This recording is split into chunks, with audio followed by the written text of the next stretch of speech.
Morning, guys. So we're back to the phone. I've taken some clips on our Sony Handycam, and the problem with that is it's a little bit older. We've had that for 7 or 8 years when Macy was born, and the problem with that is we were poor. Now we're still poor, but we bought the cheaper version of the Sony Handycam, so it doesn't have a provision for a provision for an external mic on it, a way to hook it up, or to set it to hear an external mic. So needless to say, I was trying to review some footage last night that I've taken here more recently, just some basic stuff, nothing overly exciting. But the problem with that is, well, frankly, can't really use it because the only computer we have in the house that has a large SD card slot on it is Shayna's older HP computer.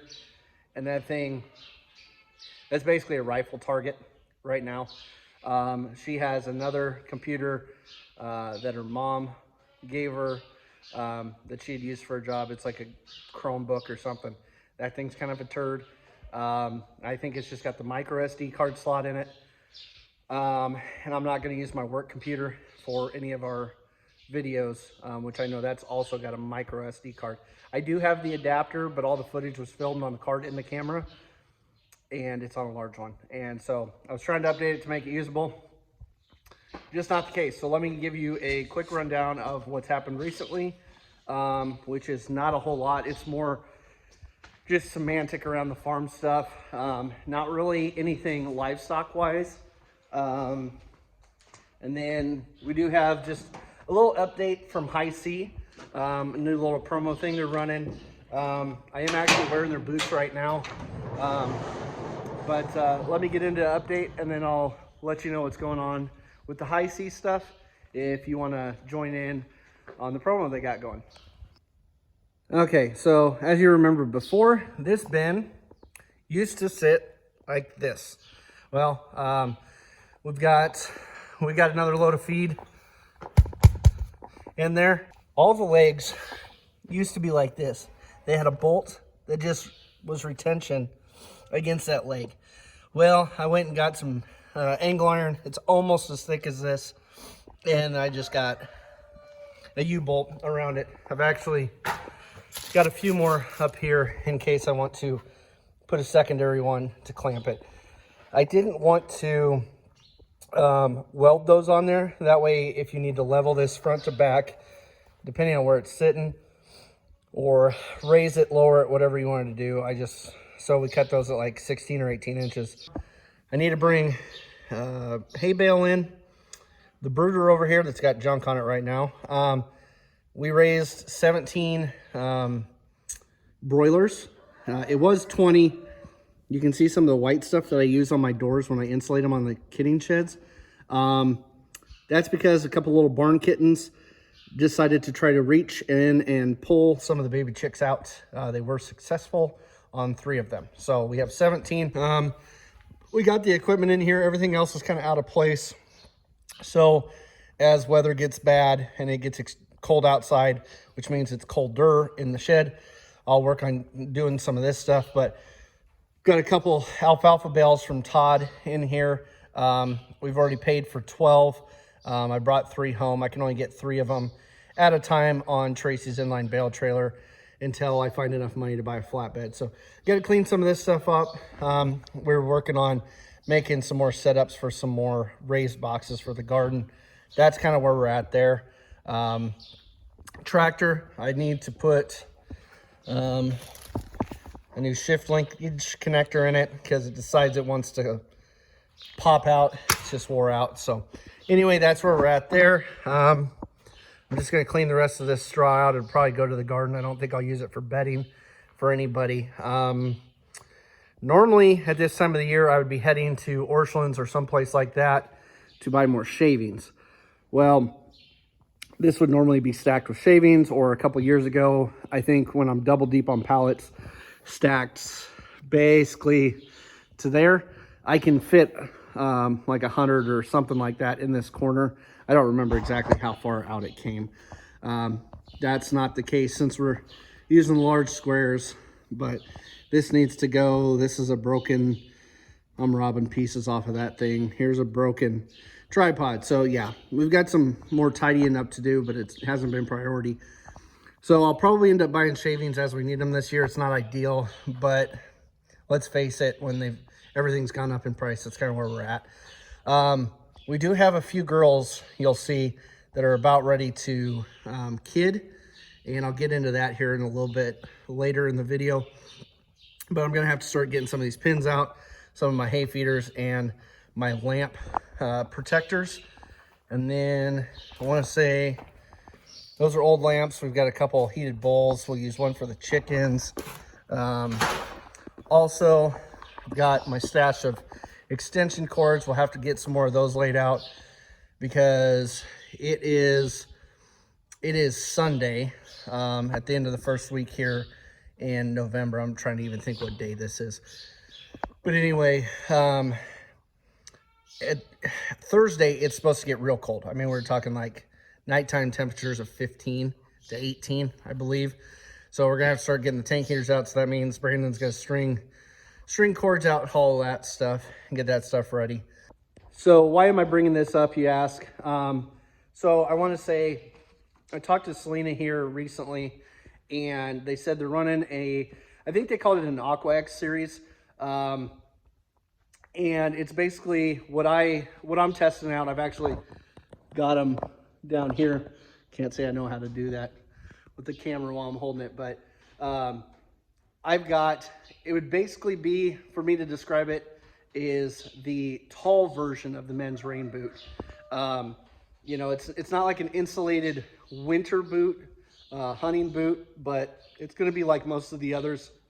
It's going to cover you from maybe a sub-freezing temperature, give or take, to maybe the mid-80s is usually what most companies say, in that range.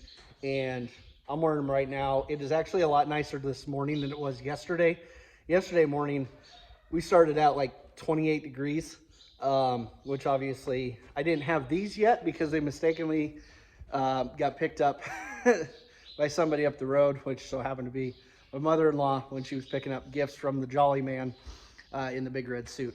Anyway, they were marked pretty discreetly, and so I was wearing these yesterday, which, like I said, these, same thing, just taller for the most part. The tread is just a little bit different on these. It has more of a wavy zigzag pattern versus what these are. But so what Hisea's got going on right now,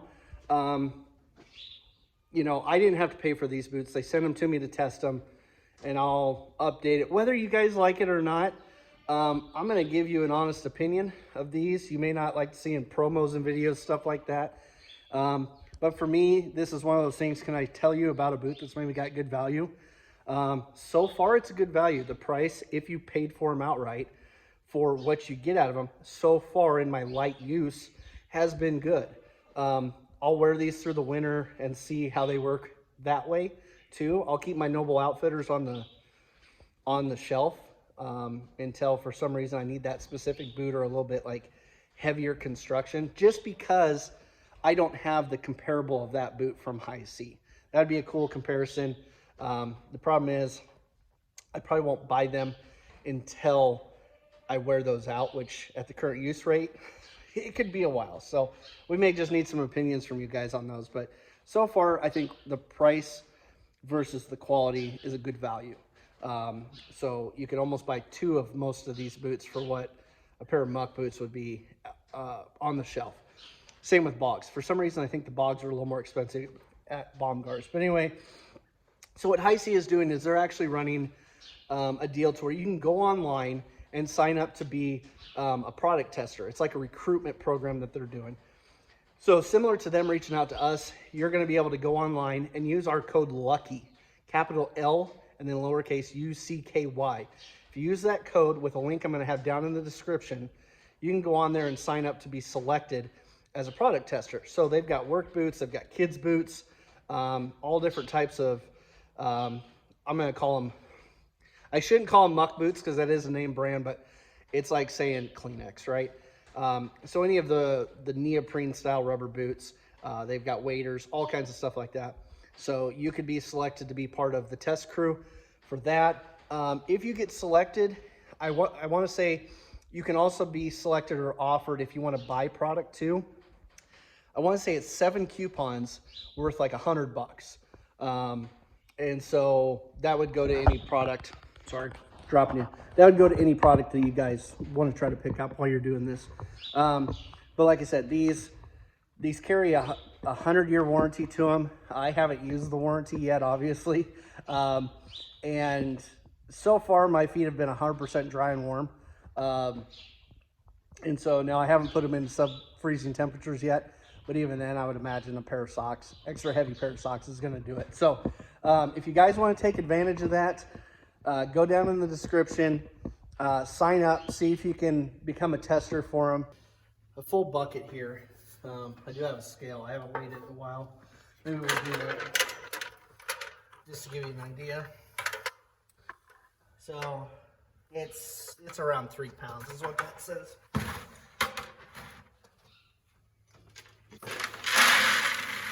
She gets a little wobbly, makes the guy a little nervous with 2 tons above your head. This isn't the best method, but it works. So anyway, a full bucket here. I want to say it is in the upper 20 pounds, under 30. Yeah, it's weighing about 29. I would say it's pretty close to 30 when it's leveled off. It's about 27 pounds of feed in here. What I'm going to do is I usually take just a couple little kids. I'd call them ice cream buckets because they're about gallon ice cream buckets. So our young buck machine, right now we could probably give him a little more, but I don't want to make it too rich on him. He's been doing better eating. Maybe I'll give him 3 pounds and see if he eats it. The girls over here are just getting 2 pounds a day. So we've got Scarlet with Honey. And, oh, actually, here's the tread pattern on the current high C boots I'm wearing. But anyway, Scarlet and Honey are each getting around a couple pounds a day. I never did clean this pin out, but this Honey is actually, we Honey buns off. We'll give Scarlet a little bit extra today. So Honey is weaning Honey buns off. She needs her hooves trimmed, as you can see. Here's Scarlet. And it'll be interesting to see if Logan thinks she's grown at all. We haven't pushed her real hard on feed or anything. They've just had some prairie hay. Here's Machine. He was out with the girls. I need to get new carpet put on all these. What do you think, bud?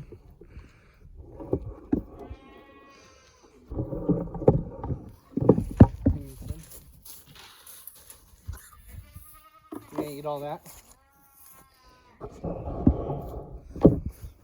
Looks like he could use a hoof cleanup too. I wish that stuff was all inside that shed, so I could run them in a door by that window and work them inside. But he's got a little bit of prairie hay here too. The really bad wind knocked down my windbreak over here because we had some really strong south winds, and it knocked that down. So he can see all the girls over there. You like scratches, don't you? No? Not today? You're all worked up, feeling good?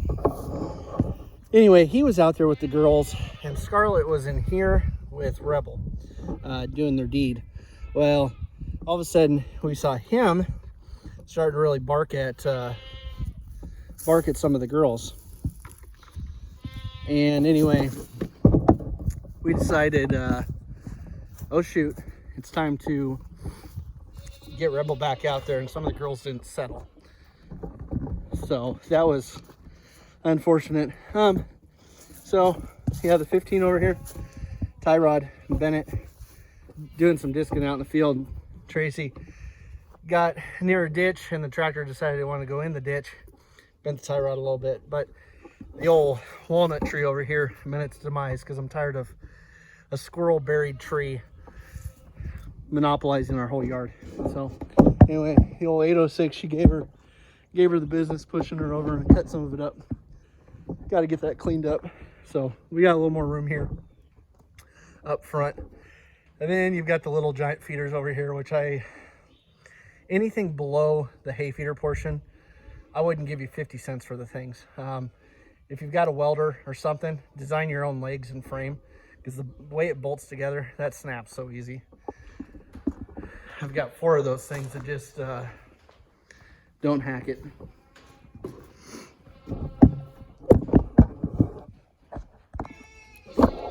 Hey, puppy dog. So the other tree over here has met its demise also. I hated that tree. As you guys remember, here is the goat shed. Little door I put on it. That's kind of jimmy rigged. Not crazy about that. May move that wall out. I got some insulation put in there. Unfortunately, I'll probably be doing that when it's way too cold. But got some Harbor Freight tarps put around here. I really could use one more just to help block some more wind, but made a quick little roost in there. And I want to say they're Hanson Farms or something like that. Feeders, or not feeders, but nesting boxes. And we do have a client inner box, but picked those up at, I want to say, Baumgars, and then one at Tractor Supply. I think the Tractor Supply one was maybe even a little bit cheaper, but just hanging their feeder over there. You know, I made a 5-gallon bucket with a couple different of the drinking nipples and stuff, but honestly, they come over here and eat dog food and drink out of the bucket that I've got underneath the rain gutter. So here's Rebel back out with all the girls. Not all the girls, but some of them. You'll notice some more trees down. I'm gonna cut those up. Notice I've got a bale over here. Not really where I want it, but one of the garage doors is kind of broke right now, so I can't set that in where that chicken brooder is, which is essentially an old rabbit hutch. The nasty broilers are in this shed, and they eat a ton, so I'll probably give them a little bit of food this morning before Logan gets here. And here's the other girls. What do you guys think? So if you remember, she's the one that has the back here, right? Still got a little hitch in your giddy up. And also, I need to adjust all these. And then you 2 girls were the ones that were shown this summer, like Corey's kids. Now this handful of girls, all besides Honey Buns, about 5, maybe 6 of them, depending on where they're at in here. But these are the ones that are pregnant.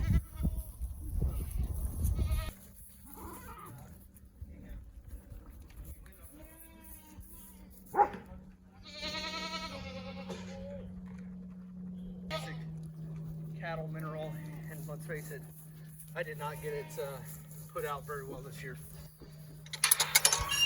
And so, that being said, I talked to Nikki, who, let's go this way. I talked to Nikki, who bought a buck from us this summer from Iowa. Never mind the fact that some of these girls need their hooves trimmed again before winter, but Nikki had asked about a Durafern mineral. So basically here I am walking around talking about how Nikki asked about our Durafern mineral program and how we liked it. What I'm saying here while I walk away with the mic not working is that our feed costs had gone up this summer, so we didn't buy the amount of mineral we normally would. And the girls that are currently in here with Rebel didn't settle the first go around, which is a surprise to us. So what I've told you in the past, that mineral should be more important than feed. Yeah, do as I say, not as I do. We did not succeed in that aspect of production this summer. So I'm going to chalk it up to the fact that considering Rebel had to come back out here, you know, they've had good grain, probably on my part a little too much grain from time to time, so hopefully we don't have any pregnancy toxemia.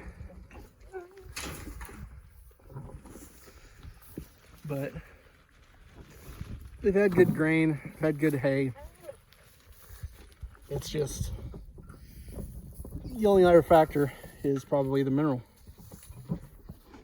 Maintaining a good mineral program is probably more important than some of the feed choices. You know, obviously they need roughage, they need you know, they need good mineral, they need roughage for the rumen, things like that, on the very basic sense of it. But let me tell you, I was told a story. If you go back and you find our DuraFirm initial video, which I can't say is a great video, I just touched base on it, but one of the stories I was told by a VitaFirm dealer, which is the same company, that's just the cattle line, they had said that they had a cattle customer in northeast Nebraska that they used VitaFirm cattle tubs one year, like Concept Aid, and the next year they didn't come back because the cost was more than, say, like the local tub at the co-op. And so they thought, well, I guess we got beat by price more than quality, right? It's safe to assume. Come back year 3, or prepping for year 3 calves. Customer comes back and he said, my conception rates were lower. You know, a number of other factors. They said, they didn't give me the details, but that's basically what they said. Another number of other factors kind of fell through. And so he valued the fact that that product helped with that. On the goat end of things, I haven't looked lately, but when we used them last year or the year before, we used the sheep tubs to start because that's all that was available. They were working on a goat tub, but it wasn't out yet. And now the goat tub is smaller than the sheep tub. Whatever, right? Not a big deal. But the one thing that the cattle have is they have a cattle tub that is protein and a cattle tub that is mineral. The sheep and goats, last I had checked, which it's been a while, they only had a protein tub. Now, a lot of that is based on, let me figure out where to set you so you're a little better. Now, a lot of that is probably based on consumption rates of what they want that animal to take in a day, or they'll try to take during a day. If you had a mineral tub on a goat and it just sat there, there's probably some of those minerals that they could consume more than ideal for a day, is what I'm guessing. Really, any animal would do that. But talking to Cooper's, where we get our feed, Rob had made a comment, because I kind of brought this up to him just as an idiot asking a question. And he had said, realistically, the way it's formulated on a protein into things, my concern was, can you take in too much protein? And he said they would have to consume such a large volume of tub on that protein to make it affect things that it wasn't an issue. Because I have a higher protein feed. Not that I need it to be, but it just is. So he said that wasn't an issue, but the way we ended up using the product is we'd use the DuraFirm Concept Aid loose mineral, and then every time we've bought that and provided that, the goats just woof it down. Because it must be a better tasting mineral. To me, it smells about the same as a couple of the others. So I don't know how it tastes to them, which tells me, they're deficient when we do give it based on its makeup, because they do take in so much more of it early on. So we would prefer and have used that as our base loose mineral for, higher mineral intake. And then we provide the tub, which has a mineral content to it, but that's not the premier source. So if I can get them to use both of them simultaneously, that is probably an ideal situation, just because no matter what, they're maintaining that. I noticed some rougher coats out here this year, some things like that. Not everybody agrees with it. We do bolus some copper. We do it for certain reasons, like barber pole, worm, which definitely wasn't a factor this year, with, you know, the lack of rain, even with the grass being short and grubbed down by the goats. We just do it for a few different reasons, and that's our choice. You do what you want. You can criticize us, but we've made that choice. We just strive to provide healthy animals to people. So that's the goal. That's why decisions are made the way they are. But again, if you haven't tried the DuraFirm line of stuff, take this as my, oh shoot, I wish we would have statement. I'm saying, oh shoot, I wish we would have got our DuraFirm package out here this year. So now we're gonna have some that are gonna kid, you know, later than ideal. We wanted to be November, December, January, I think ideally, but now all of a sudden we're probably gonna be pushed into March and stuff. It is what it is, guys. We can't do a whole lot about that, but consider it next year. I don't know what you're doing, but nothing else. Just take this advice as get some mineral out there. Try to do the best you can to keep it out there. Design a system to keep it out of the weather. Even though a lot of them they're not weatherproof, they can be somewhat weather resistant. Try and keep it as good as possible, because once it does start to get kind of crummy, I've noticed the goats won't take it. So we just try to kick a little bit out from time to time, which then makes it easy to forget. So that being said, go ahead and, like I said earlier, check out the Hisea thing. It doesn't take you a lot. Honestly, you're probably watching this sitting in the bathroom anyway, messing around on your phone. So go to hisea.com and check out, well, you're going to use the link down in the description to get there and our code LUCKY. But check that out and see if you can sign up to be a product tester, part of this promotion for them. Like I said, I'm in the second day of these boots and they're super comfortable. If I didn't have to take the kids into church, I'd probably just leave them on, but I should probably take them off to take them into Sunday school. But yeah, with the temperatures we're at today, I could leave these on all day. They're not too hot. I've already noticed that they're more comfortable today than yesterday. So quick break-in period, super comfortable. Check them out, guys. And you will be seeing more videos coming up soon. I've got to figure out a better tripod scenario. It broke. Clearly the Sony Handycam, which looked to provide decent video, has got enough complications to it. That's not really going to work all that well. Plus, we do most of our editing on our phones. We've just been using a program called Splice. I don't know how to use all of it, so that's why it's mediocre at best at sometimes. But anyway, maybe we'll get rich one day with $1 billion lottery and I'll buy a GoPro or something. You know, baby steps. See you guys next time.